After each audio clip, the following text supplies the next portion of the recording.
Que interessante. E você acha que o Pablo Marçal é um candidato competitivo com o Boulos no segundo turno? Porque nos levantamentos todos parece que ele toma uma surra do Boulos. Não, veja bem, o segundo turno, Pablo Marçal e Boulos está dando Boulos na frente, mas com uma vantagem de 6 a 7 pontos. Já contra Nunes, ele toma mais de 20 e o Boulos toma 18 do Nunes, certo? Quer dizer, com o Nunes, os dois já arrancam sendo goleados, certo? Entre os dois, assim, vai aumentar, se der esse segundo turno em São Paulo, a polarização no Brasil vai aumentar muito. Vai vir gente do Brasil inteiro fazer campanha em São Paulo, tanto para um quanto para outro. Tudo que a gente viu na eleição presidencial, nós vamos rever na eleição de São Paulo, caso de Boulos e Marçal. E se for Nunes e Boulos? Eu acredito, pela realidade de hoje, um resultado muito parecido com Covas e Boulos, né? E 14 a 18 pontos de vantagem para o Ricardo Nunes. O que, assim, é um pouco... só para eu entender um ponto. Então, se o povo de São Paulo, se o maior pavor, partindo daquilo que você falou, né? Hoje a polarização é mais por rejeição do que por simpatia. Eu acho que faz um certo sentido. Digamos que, então, portanto, a rejeição de São Paulo ao Boulos é talvez a prioridade da direita de São Paulo. Para ter mais certeza da retirada do Boulos, o Nunes é o melhor candidato. Com certeza. Se for fazer voto útil para derrotar o Boulos, Ricardo Nunes. Porque o Pablo Marçal, ele dá chances reais ao Boulos, pelas pesquisas de hoje, de vencer as eleições em São Paulo. Então, coisa que com o Ricardo Nunes ficaria muito difícil para o Boulos, né? Boulos e Nunes, Nunes é franco favorito. Boulos e Marçal, o Boulos é ligeiramente favorito. Exatamente. Exatamente. Daqui 2, 3 dias vai ocorrer um debate na principal TV brasileira aqui. Você pode ter certeza que a estratégia do Boulos também é ir para cima do Ricardo Nunes, porque ele sabe que ele precisa tentar eliminar o Ricardo Nunes do segundo turno, né? Para ter alguma chance de virar prefeito de São Paulo. E por que se eu não me engano, me corrija se eu estiver errado, o Fernando Haddad venceu as eleições para governador na cidade de São Paulo, correto? É que assim, Paulo, são análises, cara, frias, eu acho assim, erradas, desculpe a liberdade de falar isso com você, porque você tinha uma gestão, se eu não me engano, de Pitama muito ruim. Era uma troca de algo muito ruim. Não, certo? Eu digo na eleição para governador contra o Tarcísio. Não, estou falando de prefeito que o Haddad ganhou, certo? Não, na eleição para governador contra o Tarcísio, a Tarcísio versus Haddad, na cidade de São Paulo, se eu não me engano, posso estar enganado, viu, Murilo? Ganhou o Haddad. Ganhou o Haddad. Perfeito. Então, todo mundo ficou com medo, dizendo, olha, a cidade de São Paulo está mais à esquerda, isso é natural, do que o estado de São Paulo, onde a direita é mais forte no interior. Então, todo mundo ficou com medo do Boulos, que tinha tido campanha, já vinha de crescimentos em eleições anteriores, todo mundo ficou com medo de um Boulos ser favorito em São Paulo. Né? Existia esse medo, num certo sentido. Paulo, o PSDB governou o estado e a cidade durante muito tempo. O que as pessoas precisam entender não foi o Haddad e o Lula que ganharam a eleição em São Paulo. A população de São Paulo derrotou o Bolsonaro. Era um não ao Bolsonaro. Não era um sim a Lula e Haddad. Era um não a Bolsonaro. Isso não acontece agora. Está aprovado, porque não acontece porque não levou para o Boulos, entendeu? Nunca teve essa quantidade de votos. Foi mais um não a Bolsonaro. De muitas regiões do país, por exemplo, o estado do Paraná, que o Lula acho que teve a melhor eleição dele, você entendeu? 3, 4% a mais, mas não é porque ele teve esses votos, era um não a Bolsonaro. Certo? Era um não ao Bolsonaro. Devido a tudo, as críticas da mídia, tudo que houve no Brasil, entendeu? Não vou entrar no mérito, certo? Mas o que acontece? O povo é mais conservador. E a eleição em São Paulo está mostrando isso. O Ricardo, hoje, ele tem uma grande vantagem. No segundo turno, ele vence tanto para um lado quanto para o outro, com uma grande vantagem, né? Incrível. Você arriscaria dizer, eu não sei se a gente já conversou sobre isso, mas a gente tem um amigo em comum que tem uma posição muito interessante. E quando eu tenho bons argumentos, quando eu ouço bons argumentos, eu mudo de opinião. Se o Bolsonaro tivesse lançado o seu candidato próprio como o Ricardo Salles, mas não necessariamente o Ricardo Salles, em São Paulo, primeira pergunta, o fenômeno Marçal não existiria, a gente pode concordar com isso, certo? O fenômeno Marçal não existiria e o Ricardo Salles não seria a sombra de Marçal. O Ricardo Salles não tem a rede do Marçal, não tem a pegada do Marçal, não tem as tiradas do Marçal. É completamente diferente, são personagens completamente diferentes. Não é porque, Paulo, você pensa que você é da direita, se você disputar uma eleição, você vai fazer os votos do Bolsonaro, entendeu? O Bolsonaro também tem uma característica própria que a população gosta. Quer dizer, o Pablo veio de uma forma diferente, que o Marçal não teria vindo. O Marçal não teria feito nos debates o que o Pablo fez, pela característica pessoal dele. O Salles, desculpe, não teria feito. Seria outro personagem. Mas você não acha que ele teria também pelo menos esses 20%? Eu diria que teria 15. 15 ele faria. Certo, mas desses 20 e pouco não chegaria. O que fez o Pablo chegar? Ele tem a rede do Pablo, Paulo? Não. Ele tem as tiradas do Pablo, ele tem a estrutura do Pablo financeira. Não dá para comparar. É incomparável. Entendeu? É incomparável. É o Haddad com o Lula. Ele tinha a mesma coisa, é o Haddad com o Lula. Não tem como comparar. São personalidades diferentes, são características diferentes, né? Não adianta você exigir que o Haddad seja o Lula. Não vai ser. Que o Salles fosse o Pablo. Não ia ser. Entendeu? Não ia ter as tiradas dos debates. O Pablo Marçal, ele dublou a audiência de todos os debates de todas as emissoras. Então, todas as emissoras fazendo debate, por quê? Cada figura do Pablo. Cada figura dele. O que vai acontecer no pós-debate? Chama atenção. Se o Salles estivesse lá, provavelmente seria mais um debate. Seria mais um. Mas não, o Marçal apimentou a eleição em São Paulo. Não só apimentou a eleição em São Paulo, como virou uma figura nacional. Tem que ser dito isso também, né, Paulo? Você acha que o Marçal, não indo ao segundo turno, ele se qualifica como uma figura nacional relevante? Paulo, a seguinte pergunta que a gente responde, vamos supor que o Pablo não vai osvar e perca, por algum motivo perca. Você vê alguma possibilidade do Instituto de Pesquisa fazer a primeira pesquisa nacional e não colocar o Pablo Marçal? Isso, né? Num cenário ele vai entrar, concorda comigo? Tem que colocar o Pablo Marçal. De governador do estado de São Paulo, como é que não colocar o Pablo Marçal no cenário? Vai ter que ser colocado. Porque o Marçal, independente de qualquer coisa, ele se tornou um player nacional. Ele tornou um problema, entre aspas, a Bolsonaro e os seus apadrinhados. Ele criou um problema. E, principalmente, Paulo, uma coisa que ninguém fala, ele se tornou uma figura diferenciada em todo sentido. Está tendo um pequeno problema com a conexão. Está tendo um pequeno problema com a conexão do Murilo. Volto com o Murilo para falar sobre especificamente sobre o Marçal no cenário nacional. Interessante essa abordagem. Mas eu peço a você que está nos assistindo um momento para você considerar a possibilidade de se tornar apoiador do Paulo Figueiredo Show. Esse tipo de bate-papo, se você gosta dos meus programas de discussões, estava falando que não vai ter como fazer pesquisa nacional ou pesquisa para o governo de São Paulo sem colocar o nome do Pablo Marçal em alguns dos cenários. Explora isso melhor para a gente, que foi a conexão caiu nesse momento. Com certeza, assim, o fenômeno Pablo Marçal, se ele perder as eleições em São Paulo, com certeza, nas próximas eleições, tanto de presidente do Brasil quanto de governador de São Paulo, não tem como, num cenário, você não introduzir o nome do Pablo Marçal. Então ele vai, no primeiro momento, dividir a direita, certo? Ele vai, tanto para o governo do Estado, quanto para a presidente da República, caso ele não seja o vencedor dessas eleições. E, principalmente, Paulo, uma coisa que ninguém fala, ele pode me cobrar isso para frente, ele vai ser um adversário dos filhos, ele tem a mesma idade. Tem a mesma idade de Eduardo, ele tem a mesma idade de Flávio, ele é da mesma geração, ele é de uma geração para baixo de Lula e de Bolsonaro. Se ele não disputar as próximas eleições, ele não enfrentaria, por exemplo, Bolsonaro nem Lula. Mas, para frente, a geração de baixo é onde ele vai enfrentar, não tenho dúvida.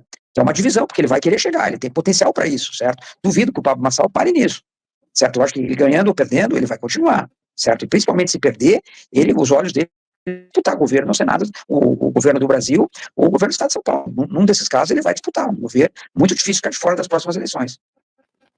Foi realmente uma pedra no sapato do Bolsonaro, né? Na próxima eleição, você acha que já divide automaticamente o voto com o Bolsonaro? Sim, porque ele é um direita rebelde, assim, pelo que ele mostrou, né? Que horas ele elogia, horas ele critica o Bolsonaro, certo? Ele tem uma postura diferente. Talvez isso faça dele o Pablo Marçal, que ele virou essa figura. Ele se tornou nacionalmente conhecido, ele tem os méritos dele, mas que vai ser uma divisão para frente, não tenho a menor dúvida disso. Deixando muito claro aqui a minha posição, que não é a sua, eu deixo muito claro, Pablo Marçal é um falsário profissional. A minha pergunta é possível que o eleitor se canse? Porque, como você falou, em São Paulo ele conseguiu dobrar praticamente a rejeição dele, o que mostra que está havendo um desgaste da imagem, as pessoas estão conhecendo mais e mais. É possível que o eleitorado acabe conhecendo quem ele é? Com certeza, eu acho que assim, ele começou muito bem, aquele debate da Band fez muito bem a ele, certo? Depois, nos outros debates, ele foi se perdendo, ele passou do ponto, né? Na verdade, o Pablo passou do ponto. Agora, ele está mais Pablo, paz e amor. Certo? Tá mais Pablo nos últimos debates, ele já está bem mais calmo, porque ele viu, e aquele jeito dele, estava tirando voto e só dando rejeição. Não dava voto e só dava rejeição. Então, ele tentou acalmar um pouco, certo? Mas vamos ver o resultado de domingo, Paulo. Eu acho que o resultado de domingo a gente vai ter a noção do que foi o Pablo Marçal. Se ele vai ter esse arranque final ou não. Ao mesmo tempo, Paulo, existe a possibilidade de ter uma desidratada também, né? Todo mundo está falando, ele vai ter um arranque final, tem um voto silencioso, ele pode amanhecer com 25, ele pode entardecer no domingo com 25, mas também pode entardecer com 15, né? E o Nunes ter a xingada final. A xingada final também pode ser do Nunes, certo? Então, hoje eu te diria que, assim, o Nunes tem que ficar de olho no Pablo Marçal no Nunes, e Boulos na Tabata. Que interessante, que interessante. Bom, a gente falou muito de Nordeste, falou bastante de Sudeste, detalhadamente. Queria falar um pouquinho de Centro-Oeste, Norte e Sul. Você desse um apanhadão geral para a gente. Tá, vamos lá. Nos principais estados do Norte, né? Você tem em Manaus, a direita, eu diria que os candidatos, 3 são da direita, e vai 2 da direita para o segundo turno. Então, eu te diria que, assim, Belém deve ter o candidato Helder Barbalho, do MDB, contra o delegado Éder Mauro, a disputa contra o PL, com o Igor Normando já na frente, nas pesquisas. Nos demais outros estados são muito pequenos, onde a direita domina por completo, o centro-direita domina por completo os outros estados do norte. Aí a gente vem para o centro-oeste. Você tem Goiânia, onde o Caiado está mostrando muita força, o candidato dele pulou na frente em Goiânia, né? Você tem Campo Grande, os 3 candidatos de centro-direita, PT muito mal, certo? Aí você tem quais outros estados fortes? Tem Goiás, você tem Cuiabá, centro-direita também, o candidato do governador contra o candidato do PL, seja quem for que ganhe, é centro-direita. Vai ter um predomínio total do centro-direita, mas a dúvida que se tem é o famoso centrão. O que o centrão faz lá na frente, né? Esse é o problema, né? Tanto para Bolsonaro, quanto para PL, quanto para PT. Qual vai ser o custo disso, né? O Lula vai tentar trazer esse centrão para o governo dele? Vai dar ministérios para esse centrão? Vai tentar trazer ou não vai? Não vai conseguir. Como é que vai ser? Com quem que vai ficar a União Brasil em 2026? Com quem que vai ficar a PSD em 2026? Republicanos, vai ficar com quem? Essa é a grande pergunta que ninguém tem a resposta ainda, né, Paulo? Então é muito cedo para fazer qualquer avaliação em cima do grande vitorioso das eleições municipais. Se é Lula ou Bolsonaro. Sul do Brasil, os 3 estados, centro-direita. O prefeito de Porto Alegre é favorito, é MDB bolsonarista, PSD, Topázio é PSD bolsonarista, Eduardo Pimentel, Cristina Gebel, Luciano Dutti, o Luciano é PT, mas a Cristina é bolsonarista, é da direita, né? E o Eduardo Pimentel também, que é do governador Ratinho. Então, o sul do Brasil, as capitais, o domínio total de centro-direita, mas deixando claro, deve eleger, pelas pesquisas de hoje, 2 do PSD e 1 do MDB. PL não elege nada. Optou, inclusive, por não lançar candidato, né? Mesmo em Curitiba, isso é surpreendente. Exatamente. E depois vem aquela campanha, né? Que matou muito, que criou uma crítica enorme, né? Desproporcional essa campanha nesse momento, né? Não votar nos candidatos 55, né? Onde a maioria das capitais, o PL tem o vice do PSD, né? Coisa impressionante. Muito impressionante. Mas é o preço, né? Do PSD, da posição, eu acho, principalmente do governador, do ex-prefeito Kassab e do Rodrigo Pacheco, presidente do Senado. Mas que essa rebelião viesse antes das convenções, né? Não permitisse essas alianças, né?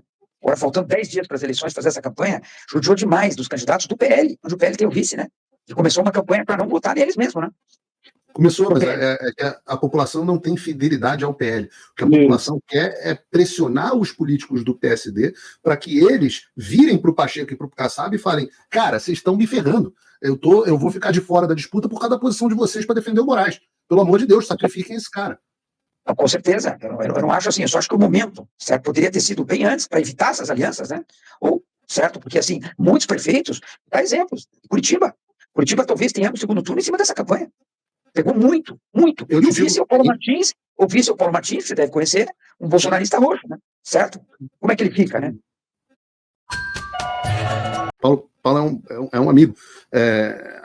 Gosto realmente muito dele e das posições dele, mas é um que tem que estar cutucando o candidato e falando assim, porra, cara, vocês têm que, pelo amor de Deus, vai lá gritar na orelha do Kassab. Eu acho que o que aconteceu, Murilo, eu concordo com você, esse movimento deveria ter sido muito antes. Só que essa foi uma coisa que a população percebeu recentemente, só por conta, nesse caso, aliás, o trabalho principalmente do Gustavo Gaia, do levantamento da posição dos políticos. Esse mapa que eles fazem das votações no Senado, então foram 2 fenômenos, né? Primeiro que se a gente olhasse no início do ano, tinham 20 votos a favor do impeachment, só 21 votos a favor do impeachment no Senado. Agora a gente está com 36, ou seja, batendo aí na trave. Aí o pessoal começou a olhar e falar, pô, de onde é que podem vir esses 5 votos?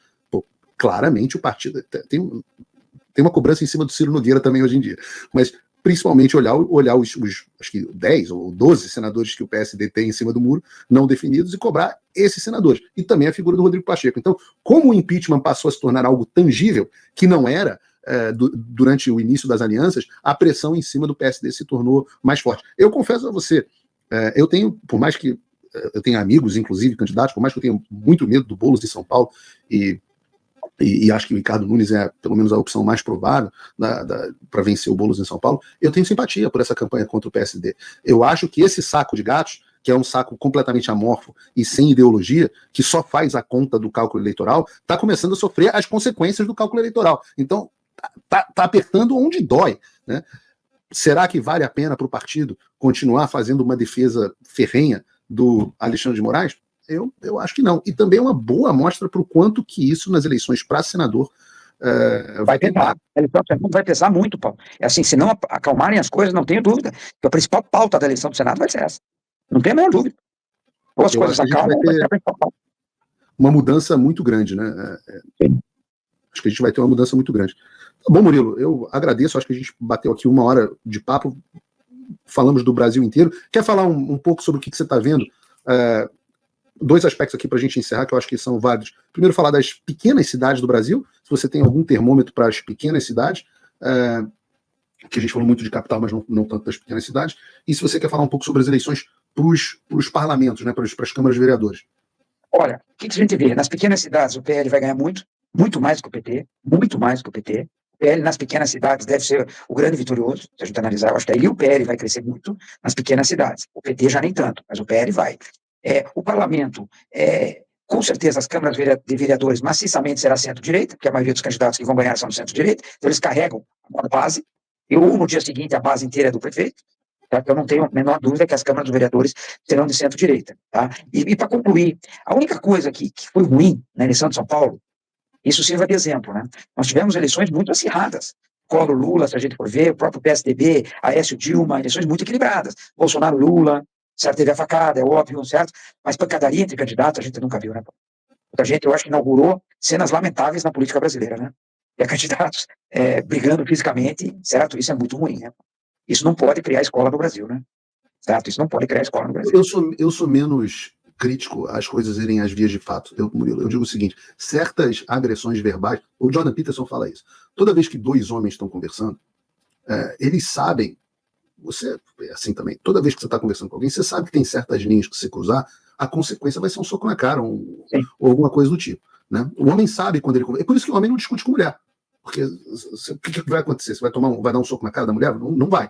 Então, é por isso que, se bem que hoje em dia, se o homem se identificar com mulher, ele pode dar um soco na cara de mulher até nas Olimpíadas.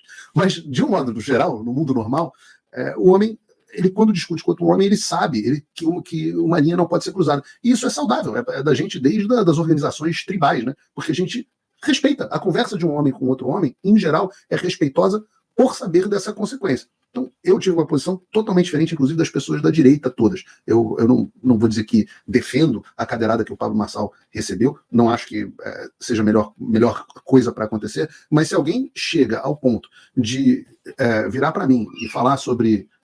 é que eu não vou ser candidato a participar de debate, mas senão já ficava a dica. Se virasse para mim e perguntasse se eu mexi na vagina, se fizesse acusações levianas a esse ponto, sabendo que são sabidamente falsas, se alguém virasse e me chamasse de covarde e dissesse que eu não tinha coragem de ir lá e falasse vem e me chamasse, eu digo para você, tomaria uma porrada na cara. Provavelmente eu usaria uma cadeirada, muitos anos fazendo jiu-jitsu para não precisar usar cadeirada. Mas eu acho que isso é consequência da coisa ter baixado ao ponto de ataques pessoais levianos com este intuito. O meu ponto é que não é a violência física, é consequência de uma campanha com o intuito de causar essa violência física. Nesse aspecto eu concordo com você, mas nisso que eu falo, essa campanha trouxe isso. A gente não viu campanhas isso, a gente teve campanhas muito acirradas no Brasil, mas nunca chegou a esse ponto. A gente nunca viu em debate nenhum Lula-Bolsonaro, assessores deles trocarem sopapos. Nós nunca vimos isso. Isso que eu estou falando, quer dizer, passou que isso não vira escola. Essa é a crítica que a gente não gostaria que essa eleição de São Paulo levasse para o resto do Brasil, né? Esse nível de campanha, né? Houvesse assim... O problema é quando você tem um falsário que não se importa em fazer absolutamente nada, não tem nada que ele não se importe em fazer, não há linha que ele não se importe em cruzar, desde que ele chame a atenção. Acho que no caso da cadeirada, você pode até dizer se a cadeirada repercutiu positivamente ou negativamente. Olha, a cadeirada fez o Pablo parar de subir. Foi o grande e subir a rejeição. Ali, as pessoas começaram a enxergar o Pablo Marçal de uma outra forma. E vou mais longe. As pesquisas qualitativas mostraram que a entrada na ambulância pode ser fatal para ele. Porque ninguém entra numa ambulância cheio de câmera filmando, né? Isso é que eu digo. Agora está tendo, recentemente, nessa última semana, no final da última semana, a polêmica da carta do Trump que ele disse que tinha recebido. Eu eu sou amigo do pessoal da equipe do Trump, é uma relação de muitos anos. Eu entrei em contato com o pessoal da equipe do Trump e eles falaram que era absolutamente falso. O Pablo apresentou uma carta dizendo que era de uma assessora do Trump. Não era de um PAC que as pessoas da campanha do Trump sequer nunca ouviram falar. Então, assim, quando ele disse aqui que vinha encontrar o pessoal do Bukele, encontrar o Bukele em El Salvador e o Trump nos Estados Unidos, eu liguei para a assessoria do Bukele, também são amigos meus, nunca ouvimos falar de Pablo Marçal. E o Trump vem encontrar o Trump, eu liguei para o pessoal da equipe do Trump, eles nem sabiam quem era Pablo Marçal, eu tive que explicar que era um estelionatário brasileiro. Então, assim, as pessoas vão vendo esse tipo de comportamento o comportamento dele no 7 de setembro, dizendo que tinha sido expulso, mentira, tinha chegado lá em cima da hora, tem vídeo dele chegando em cima da hora. A minha esperança mesmo para São Paulo, e eu já deixei aqui claro para o meu eleitorado que eu não seria um eleitor entusiasmado do Nunes. O candidato das que eu entrevistei que eu tive mais simpatia foi a Marina Helena, em São Paulo. Mas eu posso dizer o seguinte, a minha expectativa como jornalista de opinião, como analista político, a minha torcida era mais do que tudo para que o povo de São Paulo e o povo do Brasil, que essa campanha servisse para expor quem é de verdade Pablo Marçal. Porque eu não sabia. Eu comecei essa campanha simpático a ele. Eu tinha amigos que falavam positivamente dele, tenho amigos, inclusive, dentro da campanha dele, tinha candidatos a vereadores de direita que estavam apoiando ele, minha mulher psicóloga gostava dos vídeos dele, gostava do que ele falava, eu comecei a assistir os vídeos, falei, eu gosto do que esse cara fala, as ideias dele são boas, tem a ver comigo, acho que está certo de mudar o software, mudar a mentalidade do brasileiro, etc. Quando fui vendo quem ele era, interagindo com ele, eu olhei e falei, esse cara, eu sei o que esse cara é um golpista. Então, minha expectativa, minha esperança, acima de tudo, para a eleição de São Paulo, é que ela servisse para expor quem é o Pablo Marçal antes de que ele se tornasse essa ameaça para qual que você está prevendo para o ciclo eleitoral de 2026. Exatamente. Vamos ver se dá tempo, né? Porque sempre tem as pessoas. Ele é muito hábil em termos de comunicação e essas técnicas, tanto de programação neurolinguística, como os gatilhos mentais, técnicas de persuasão, storytelling, tudo que ele utiliza, gastei muito tempo estudando esse troço também na minha vida, é tudo muito poderoso. É muito poderoso. Então é quase que irresistível para as pessoas. E ele é o primeiro que faz isso de forma consciente. Porque o Bolsonaro até utiliza um pouco disso, mas é absolutamente autêntico. Né? Então, é muito impressionante. Murilo, muito obrigado mais uma vez. Parabéns pelo trabalho sério que vocês vêm fazendo. Continue, por favor, a gente precisa cada vez mais disso. Você está vendo que as empresas de pesquisa estão cada vez mais desacreditadas. Eu não sei se você tiver mais 5 minutinhos, se quiser falar comigo dos Estados Unidos, eu vi que vocês fizeram um trabalho